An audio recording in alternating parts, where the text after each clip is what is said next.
മഞ്ഞൾ ഒത്തിരി റിക്വയർമെന്റ് വരുന്ന മഞ്ഞളിന്റെ പൊടി, അത് മഞ്ഞപ്പൊടിയാണല്ലോ നമുക്ക് കിട്ടുന്നത്. മഞ്ഞൾപ്പൊടിയല്ല. പിന്നെ മുളക് കാര്യങ്ങൾ, ഇതിലൊക്കെ ചേർക്കുന്ന കാര്യങ്ങൾ ക്യാൻസറസ്, കാർസിനോജൻസ്. പിന്നെ നമ്മൾ ഏറ്റവും കൂടുതൽ അവെയർ ആയിരിക്കേണ്ട ഒരു കാര്യം ഇനി തുണി ഉടുക്കുമ്പോഴാണ്. അപ്പൊ ആൾക്കാർ ഓർക്ക് ഈ തുണി ഉടുക്കുന്നതിൽ എന്താണ് ഇത്രയും നമ്മൾ ആലോചിക്കാനുള്ളത്? ഡൈസ്, ആസോ ഫ്രീ ഡൈസ് ഉള്ള തുണികൾ നോക്കണം. സ്കിന്നിൽ നമ്മൾ പിന്നെ ഈ ആൾക്കാർക്ക് ക്യാൻസർ വരും. അപ്പം നമ്മൾ പറയും ഈ എന്ത് ചെയ്തിട്ടാ ക്യാൻസർ വന്നത്? കാര്യം പുള്ളി അങ്ങനെ രാവിലെ എഴുന്നേറ്റ് നടക്കുമായിരുന്നു, എടുക്കുമായിരുന്നു, അങ്ങനെയല്ല. ഒരു പൊള്യൂട്ടഡ് ബാക്ക്ഗ്രൗണ്ടിൽ, ഇപ്പം ഒരു ഫാക്ടറിയുടെ അടുത്തൊരാൾ താമസിക്കുന്ന ആളാണ്. ഫാക്ടറിയിലെ പുറന്തള്ളുന്ന വെള്ളത്തിന്റെ മാലിന്യം ആ പരിസരങ്ങളിൽ അവരുടെ കിണറിലും ഒക്കെ എത്തുന്ന സാഹചര്യമുണ്ട്, അല്ലെങ്കിൽ അവർ ശ്വസിക്കുന്ന വായിലുണ്ടെങ്കിൽ അയാൾക്കത് വന്നിരിക്കും. അല്ല, അയാളിപ്പോൾ രാവിലെ 5 മണിക്ക് എണീറ്റ് നടന്നതുകൊണ്ടോ അയാൾ നല്ല ഭക്ഷണം കഴിച്ചതുകൊണ്ടോ കാര്യമില്ല. ഇല്ല. പിന്നെ എനിക്കറിയുന്ന ഒരാള് ഒരു സിമെന്റ് ഫാക്ടറിയിലാണ് ജോലി ചെയ്തിരുന്നത്. പുള്ളി ചുമക്കുന്ന കാണുമ്പോഴേ ഞാൻ പറയായിരുന്നു, നല്ലോണം ശ്രദ്ധിച്ചോ, നിങ്ങൾക്ക് നല്ല പ്രശ്നം ഉണ്ടെന്ന് പറയായിരുന്നു. കുറെ നാൾ കഴിഞ്ഞ് പുള്ളി എന്നെ വിളിച്ചു, ലങ് ക്യാൻസറാ. അപ്പം ഈ ശരീരത്തിന്റെ പുറന്തള്ളലുകളെ നമ്മൾ ശ്രദ്ധിച്ചേ പറ്റുള്ളൂ. അതായത് ചുമക്കുന്നുണ്ടോ, ചുമച്ച രോഗിയാണെന്ന് ഞാൻ പറയുന്നില്ല, ആ ചുമ നിർത്തുമ്പോൾ നിങ്ങൾ പ്രശ്നമാവും. ഇപ്പൊ ഒരാള് കണ്ടിന്യൂസ് ചുമക്കുകയാണ്, എത്ര ദിവസം ചുമക്കും? ചുമച്ചു കഴിയുമ്പോ പോയി ആന്റിബയോട്ടിക് കഴിക്കും. ചുമച്ച് പോകേണ്ട കാര്യങ്ങളാണെന്നേ ബോഡി ചുമച്ച് കളയുന്നേ. ബോഡി ഒരു പനി വരുത്തുന്നു. ഞാനിപ്പോ രാവിലെ തീരുമാനിക്കുക, തപസ്സിരിക്കുകയാണ്, എനിക്ക് നാളെ പനി വരണം. ആർക്കെങ്കിലും തപസ്സിരുത്തി പനി വരുത്താൻ പറ്റുമോ? ഇല്ല, പനി വരില്ല. അപ്പൊ പനി വരണമെന്നുണ്ടെങ്കിൽ ബോഡി എന്ത് ചെയ്യണം? ബോഡിക്ക് ഒരു എഫർട്ട് ഉണ്ട്. എന്താ പറയുക, എന്റെ രോഗിക്ക് ഒരു പനി തരാൻ പറഞ്ഞ ഒരു ആധുനിക വൈദ്യശാസ്ത്രത്തിന്റെ പിതാവെന്ന് പറയുന്നത്, മനസ്സിലായോ? പക്ഷെ ആ പനി വന്നു കഴിഞ്ഞാൽ എന്താണ്, ആ പനിയെ നിങ്ങൾ എങ്ങനെ കൈകാര്യം ചെയ്യുന്നു, നിങ്ങളുടെ രോഗങ്ങളെ നിങ്ങളെ എങ്ങനെ കൈകാര്യം ചെയ്യുന്നു, നിങ്ങളുടെ മാലിന്യത്തെ ഇപ്പൊ നമുക്കൊരു ഛർദിൽ വരുന്നു, വയറിളക്കം വരുന്നു, നിങ്ങളത് എങ്ങനെ കൈകാര്യം ചെയ്യുന്നു? നിങ്ങളത് നിർത്തുകയല്ലേ? അതെ. യൂഷ്വലി അപ്പോ ഒരു പനി വന്നാലോ അല്ലെങ്കിൽ കഴിക്കില്ല. ഹോസ്പിറ്റലിൽ പോവില്ല. അത് ഡോക്ടേഴ്സിന് വിശ്വാസം ഇല്ലാത്തതുകൊണ്ടോ പിന്നെ മറ്റേ ആധുനിക വൈദ്യശാസ്ത്രത്തോടുള്ള വിരോധം കൊണ്ടൊന്നുമല്ല. ഗൈനക്കോളജിസ്റ്റുകളായവർ എൻ്റെ അടുത്ത് ഡയറ്റിന് ആൾക്കാരെ വിടുന്നുണ്ട്.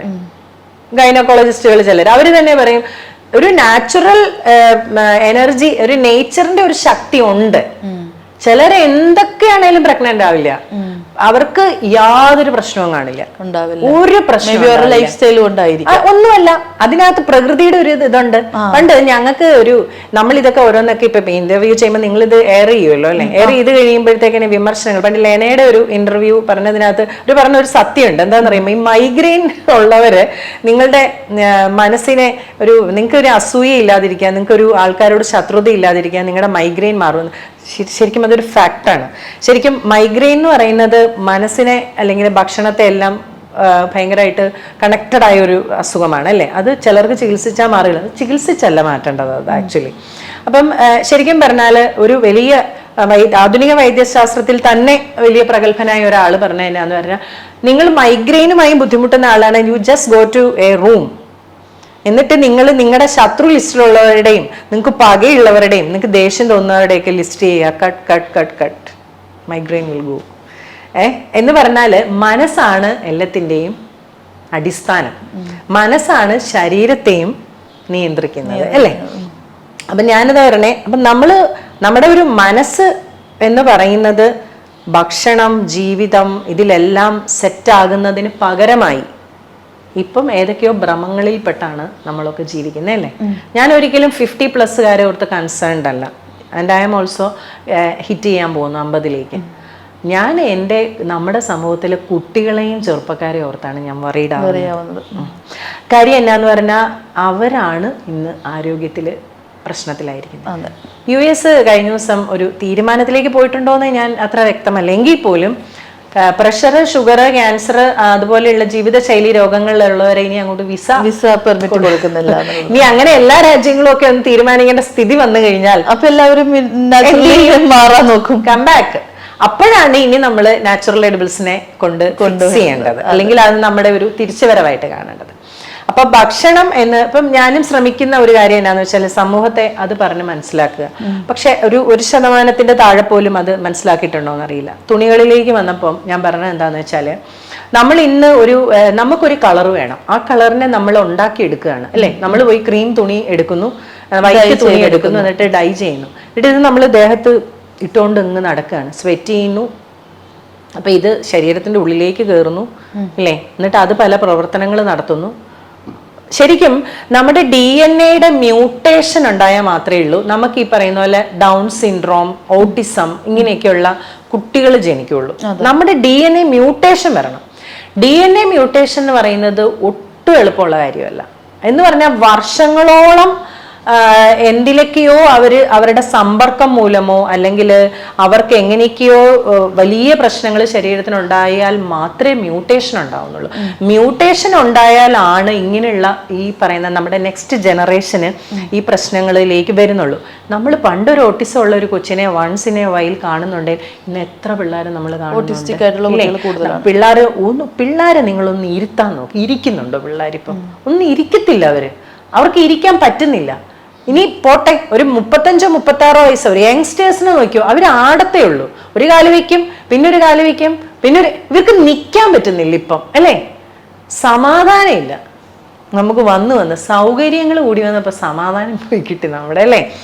അപ്പൊ ഞാൻ പറയുന്നത് ഈ ഒരു നമുക്ക് നമ്മളിലേക്ക് ഭക്ഷണത്തിലൂടെ മാത്രമല്ല വസ്ത്രത്തിലൂടെ, നമ്മൾ ഉപയോഗിക്കുന്ന കോസ്മെറ്റിക്സിലൂടെ ഇല്ലേ. നമ്മൾ എന്തോരം പേര് ഹെയർ ഓയിൽ മേടിച്ച് തേച്ച് മുടി വരും. ഒരു ഹെയർ ഓയിലിനും മുടി വളർത്താനുള്ള ശരിക്കും ഓയിലിന് ഡയറക്ട്ലി ഒരു ബന്ധവുമില്ല മുടിയുമായിട്ട്. പല സ്കിൻ ഡോക്ടേഴ്സും പറയുന്നത് ഹെയർ ഓയിൽ തലയിൽ അങ്ങനെ തേക്കരുത്. വേണമെങ്കിൽ മുടിയുടെ തുമ്പിൽ മാത്രം തേച്ചോ, ഇവിടെ വേണ്ട എന്നാണ് പറയുന്നത്. പിന്നെ സ്കാൽപ്പില് ചില ഒരു ഹോട്ട് ഓയിലൊക്കെ വല്ലപ്പോഴും നമ്മുടെ വെളിച്ചെണ്ണ എടുത്ത് ചുമ്മാ ഒന്ന് തേച്ച് വിടുക. അപ്പൊ ഞാനൊരു 5-6 വർഷമായിട്ട് എണ്ണയൊന്നും തേച്ചിട്ടേ ഇല്ല. ഞങ്ങളുടെ വീട്ടിൽ ആരും തലയിൽ എണ്ണ ഉപയോഗിക്കാറില്ല. അപ്പൊ മുടിക്കെന്നും പറഞ്ഞുകൊണ്ട് കിൻഡല് കണക്കിന് ടൺ കണക്കിന് ഹെയർ ഓയിലാണ് ഇവിടെ വിറ്റ് പോകുന്നത്. അതിനകത്തൊരു ടെക്നിക്ക് ഉണ്ട്. അതെന്താന്ന് ഞാൻ ആദ്യം പറഞ്ഞ പോയിന്റാണ് അത്.